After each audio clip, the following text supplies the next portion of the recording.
Bonjour à tous, je vous invite à vous abonner à cette chaîne, à aimer, à partager, à commenter ces vidéos, c'est très important. C'est une manière de nous soutenir. Merci à vous tous. Et nous sommes lundi, c'est l'heure de la chronique de Pascal Pointu. Bonjour Pascal Pointu.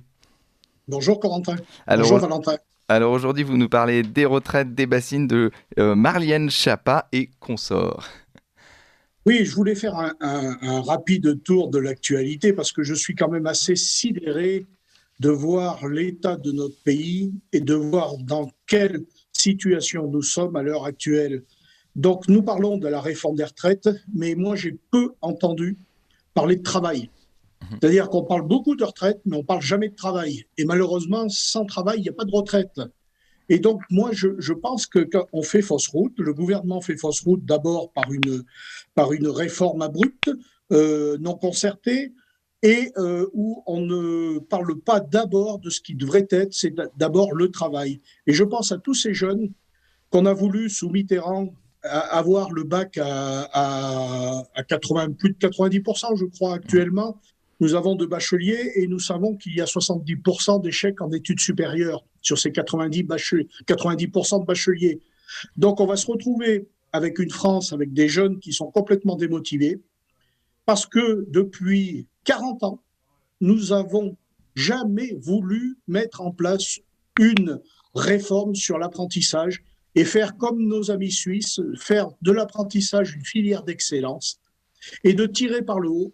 Et quand nous regardons actuellement les offres d'emploi disponibles, nous nous rendons compte qu'il y a des pans entiers de nos métiers artisanaux ou même industriels qui ne sont pas remplis par des jeunes. Et malheureusement, ces jeunes-là arrivent sur le marché de l'emploi démotivés parce qu'ils se faisaient un rêve d'être, par exemple, médecin ou d'être avocat. Et ils se sont heurtés à la réalité. Ils ont trouvé, face aux études supérieures, qu'ils n'avaient pas les moyens pour pouvoir y parvenir. Et donc, au lieu que l'éducation nationale fasse un tri au départ et oriente des jeunes et fasse rentrer surtout le monde de l'entreprise dans l'éducation nationale, parce qu'on a trop longtemps jugé que être apprenti, c'est être un sous-homme ou une sous-femme, parce que c'était ceux qui rataient beaucoup de choses et qui ne faisaient pas grand-chose de leur vie. Et donc, on s'est retrouvé avec un manque de bouchers, de boulangers, de pâtissiers, de chaudronniers. Nous avons une variété, une multitude d'emplois, je pense dans les métiers de l'environnement à l'heure actuelle, qui sont en pleine ouverture, où nous manquons cruellement de jeunes sur les problèmes de l'eau. Au lieu de laisser parler Madame Tondelier sur l'accaparement de l'eau ou Madame Sandrine Rousseau sur l'accaparement de l'eau quand elle se prend en photo devant la piscine de son frère, et que là, par contre, il n'y a pas d'accaparement de l'eau sur une piscine privée, tout le monde le sait. Il y a 3,2 millions de piscines en France, et Madame Rousseau nous fait sa communication exécrable et lamentable à chaque fois, en se prenant en photo où il ne faudrait pas qu'elle soit en photo. Mais enfin, bon, on connaît tellement les vicissitudes et les bêtises de Madame Rousseau que maintenant, on va en faire un Guinness des records. Mais moi, quand je vois la situation de mon pays, je m'alarme. Je m'alarme sur ces jeunes qui se retrouvent. Par exemple, moi, je vais vous dire, un jeune qui est apprenti, il faudrait que l'État se penche à 16 ans, il faut lui donner le droit de vote. Il intègre le monde du travail, il a le droit, lui aussi, de donner son avis sur la société. Il a le droit, à 16 ans, de donner son avis sur la société, de prendre des décisions, et il est assez mûr pour épouser une profession, donc il est assez mûr pour épouser la République, et pour ensuite avoir un rôle citoyen. Et quand on intéressera des jeunes de 16 ans à voter et à vouloir porter des idées nouvelles, parce qu'il faut prendre les jeunes, ce sont des talents, il y a beaucoup de jeunes qui sont des talents, donc il faut absolument, je prends par exemple Valentin à côté de vous, c'est un jeune talent confirmé.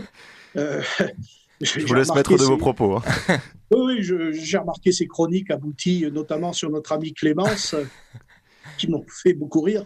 Bon, voilà. Mais il faut voir que à l'heure actuelle, ce que nous propose le gouvernement, c'est d'avoir Madame Schiappa sur la une de Playboy et de voir notre président de la République chez Pif Gadget.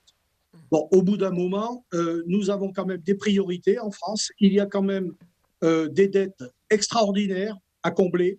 Nous sommes soumis à Bruxelles. Nous sommes soumis parce que la réforme des retraites, il faut être clair. Il faudrait que le président Macron avoue pour une fois, avec honnêteté, droiture, que la réforme des retraites, c'est la volonté de Bruxelles. Parce qu'après avoir cramé la caisse comme il l'a cramé pour le quoi qu'il en coûte, Bruxelles demande maintenant à ce qu'on revienne dans les 3% du PIB, de dette du PIB, et là, il est incapable d'y revenir. Donc Bruxelles lui dit, il va falloir réformer. Et si vous voulez que la BCE continue à vous prêter l'argent, la Banque Centrale Européenne, il faut nous donner des gages. Et le seul gage que la Bruxelles lui demande de prendre, c'est la réforme des retraites. Et il en est incapable. Et on se retrouve dans une multitude de déficits. Les balances commerciales qui n'ont jamais été aussi sinistres depuis qu'elles existent. La France achète tout et ne fabrique plus, ou guère. Et nous avons, malheureusement, pour la ruralité, nous voyons quotidiennement que notre souveraineté alimentaire est remise en cause, que nos paysans, ça fait bien longtemps que personne ne s'est adressé aux paysans pour leur parler de retraite, parce que j'ai entendu les gaziers et les électriciens, j'ai beaucoup de respect pour les gaziers et les électriciens, mais enfin bon, c'est pas les plus à peine pour les retraites, Oui. Ils ont un statut spécial. Et donc moi je pense qu'au bout d'un moment, quand on se rend compte, moi quand je discute avec les gens de la ruralité, peu me parlent du problème des retraites, beaucoup me parlent du pouvoir d'achat, oui, mais les retraites, tout le monde s'est dit, de toute façon, dans le bon sens paysan, il ne suffit pas d'avoir fait l'ENA pour comprendre que nous avons de moins en moins d'actifs et de plus en plus de retraités, que l'espérance de vie s'agrandit, donc forcément, il faudra travailler plus longtemps. Eh ben, on va pas plus conclure. compliqué que ça. On va conclure là-dessus, Pascal Pointu. Merci à vous. Je rappelle que vous êtes vice-président du mouvement de la ruralité, président régional, le mouvement ruralité dans le Puy-de-Dôme. Merci beaucoup, Pascal Pointu.